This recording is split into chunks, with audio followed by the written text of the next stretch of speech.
मी doctor Qadri, मी कादरी हॉस्पिटलमध्ये consultant orthopaedic surgeon आहे.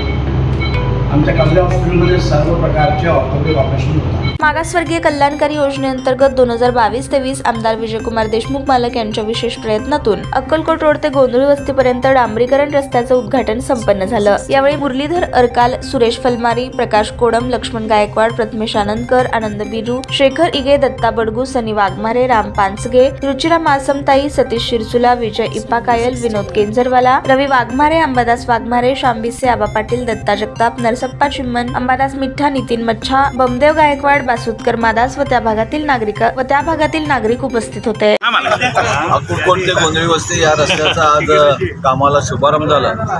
हा रस्ता गेल्या अनेक वर्षापासून न झाल्यामुळं इथं वाहतुकीची फार मोठ्या प्रमाणात अडचण निर्माण झाली होती. मोठमोठे खड्डे पडले होते. पण हा मक्तेदारला काम म्हणून जवळपास 6 महिने झालं.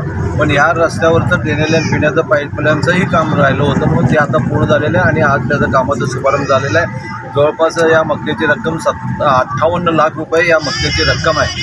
मला असं वाटतं की याच्या बाजूचाही रस्ता गेल्या 6 महिन्याखाली झालेला आहे. आता ह्याही रस्ता झाला तर इथली वाहतुकाचं जे इतके दिवस खड्ड्यातनं जात होते, इथले काही कारखानेदार आहेत किंवा मंगल कार्यालय आहेत किंवा इथला जाणारा येणारा जो बिडगरपूरला रस्ता आहे, हा लोकांना सुखकर आणि सोयीस्कर होणार आहे.